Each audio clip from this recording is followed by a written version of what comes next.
South India shopping mall the wedding Mantra సరికొత్త wedding collection south India shopping mall. Satyam ఆ సత్యం జరుగుతున్న టైంలో మన్మధుడు స్టార్ట్ అయింది.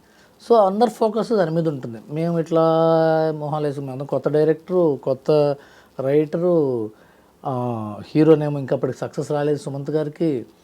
కరెక్ట్గా అదే టైంలో నాకు పెళ్ళి మా మేనమా కూతురుతో. అప్పటికి ఇంకా పెళ్ళి మా ఇంట్లో వాళ్ళ ఇంట్లో పెద్ద ఒప్పుకోవాలి. వీడు ఇంకా సినిమాల్లో ఉన్నాడు, వీడు ఏం చేస్తాడో సాధిస్తాడో లేదు తెలియదు. మేమిద్దరం పెళ్లి చేసుకుందాం అనుకున్నాం. సో నేను చాలా కన్ఫ్యూజన్లో ఉండేవాడిని, చాలా టెన్షన్గా ఉండే. సడన్గా అప్పుడు ఏమైందంటే సత్యం టైంలో షూటింగ్ స్టార్ట్ అన్నారు. పెళ్లి చేసుకుని షూటింగ్ స్టార్ట్ చేసినప్పుడు ఇంక 24 గంటల షూటింగ్ దగ్గర ఉండాలి కదా.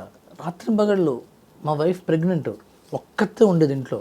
నేను 24 గంటలు షూటింగ్కి వెళ్ళి రావటం, రీరైట్ చేయటం, మళ్ళీ వెళ్ళడం రావటం, షూటింగ్ టెన్షన్స్, డెలివరీ టెన్షన్స్. సినిమానేమో పూర్తి అయిపోయింది. నా ఫస్ట్ పిక్చర్ నేనేమో షూటింగ్ రిలీజ్ రోజున హైదరాబాద్లో ఉండాలని. మా వైఫ్ 9th month తన్ని రాజమండ్రి కాకినాడలో దింపేసి వచ్చి నేను చాలా టెన్షన్ పడ్డాం ఎడిటింగ్. ఆ తర్వాత ఏమైంది, నేను డెలివరీకి వెళ్ళాలి. నాగార్జున గారి సినిమా చూసి ఒక 10 సీన్లు రీషూట్ చేయమన్నారు. 10 సీన్లు రీషూట్ చేయాలి. నేనేమో కాకినాడ వెళ్ళాలి. రాత్రి 9:30కి చెప్పారు, ఇది ఎల్లుండే షూటింగ్ స్టార్ట్ చేయాలన్నారు. నేను రాత్రి అంతా కూర్చొని, సత్యం రాజేష్ ఉన్నాడు కదా, ఫస్ట్ పిక్చర్, తను నేను పక్కన కూర్చొని తన సీన్లో 3 ఉన్నాయి దాంట్లో. రాజేష్ అన్నాడు, నువ్వేం టెన్షన్ పడకన్నా, నువ్వు ఉండు, నేను పక్కన కూర్చుంటా అని చెప్పి తను నా పక్కనే కూర్చున్నాడు. నేను రాత్రి 3ంటికో 4ంటికో రాసి పొద్దున్న 8ంటికి నాగార్జున గారు వస్తే ఆయనకి రీడింగ్ ఇచ్చి, తమిళ్ డైరెక్టర్ తనకి తెలుగు కొద్దిగా మాట్లాడటం వచ్చు కానీ పెద్ద రాదు సూర్యకిరణ్కి. ఎందుకు తను జడ్జి చేయలేడు కదా, పంచశైలి జడ్జి చేయలేదు కానీ కథా సంబంధించిన విషయాలు అవి. చివరికి అది ఓకే చేసామండి. అది రిలీజ్ అయిన రోజున యూ హ్యావ్ టు ఫీల్ మీ, చాలా ఆనందపడ్డా. నాకు కళ్ళంబడి బొటబొట నీళ్ళు వచ్చేసినాయి. ఎందుకంటే ఎంతో కష్టపడి, నాకు చాలా ఇష్టం నాగార్జున గారు, మా నాన్నగారు నాగేశ్వరరావు గారి ఫ్యాన్. అదే కంపెనీలో నేను రైటర్ అవ్వటం అనేది it is thrilling moment for me. తర్వాత ఇది పర్సనల్ స్టోరీ, ఎవడో పట్టింది కాదు కదా, పర్సనల్ స్టోరీ.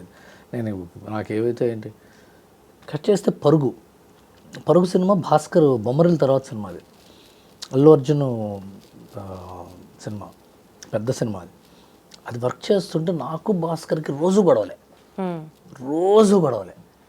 నాకు నేను ఎట్లనేవాడిని, ఇద్దరం ఒకటే ఏజ్ గ్రూపు, కుర్రాళ్ళం. తను అటనేవాడు, తను ఇటనేవాడు.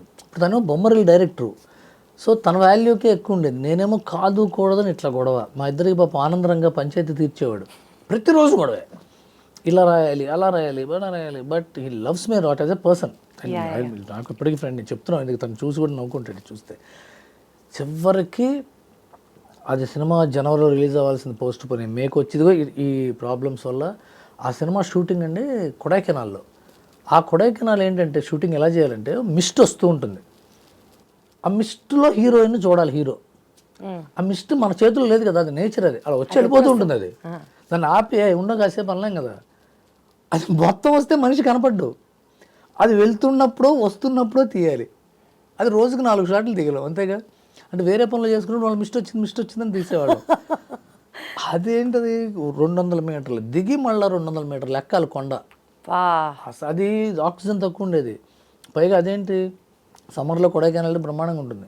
అది ఆగస్ట్, సెప్టెంబర్, అక్టోబర్లో చేశారు. అక్కడ చలి, చాలా హార్డ్షిప్స్ ఫేస్ చేసిన తర్వాత నాకు కరెక్ట్ December 31st నాడు హార్ట్ అటాక్ వచ్చింది.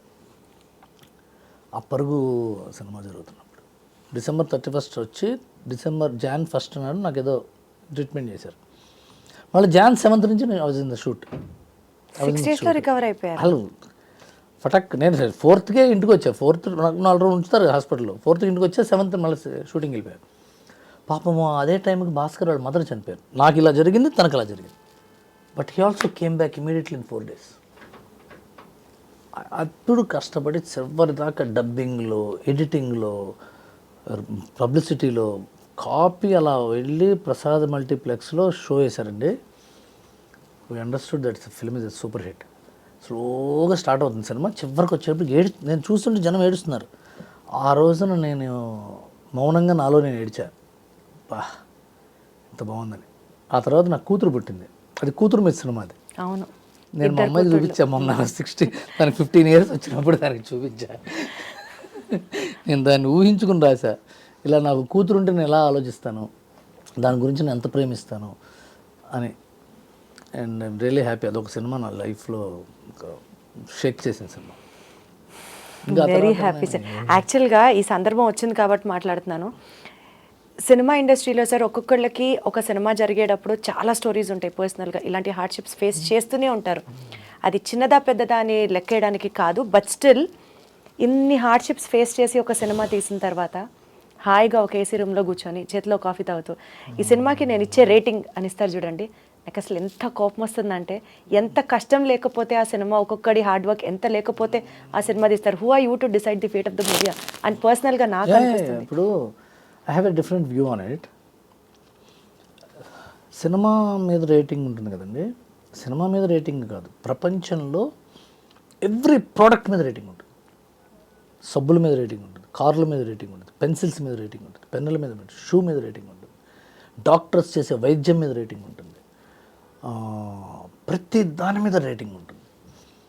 ఆర్ట్ మీద rating, Michelangelo painting art చేస్తే ఆర్ట్ ఎగ్జిబిషన్లో వెళ్ళి క్రిటిక్స్ ఉంటారు, గీత బాగాలేదంటారు.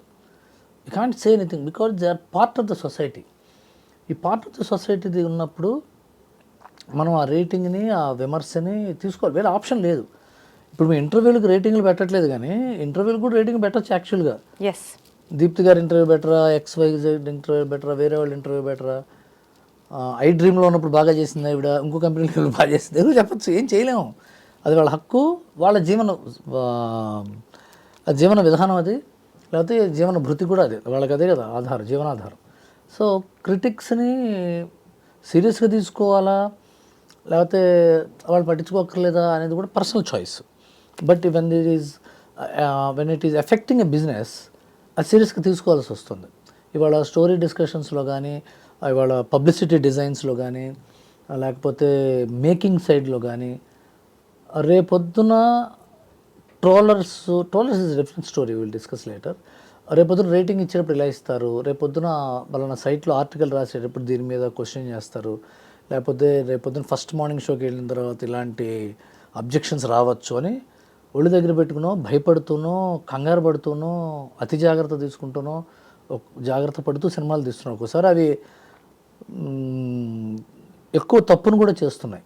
ఎందుకంటే ఆర్గానిక్గా కథ చెప్పే పరిస్థితి పోయి ఈ కామెంటరీ ఇట్లా ఉంటుంది, ఇలాంటి కామెంటరీ ఇలా ఉంటుంది కాబట్టి ఇలా చేద్దాం అని ఒకసారి తప్పు కూడా జరుగుతుంది, ఒకసారి మంచి కూడా జరుగుతుంది.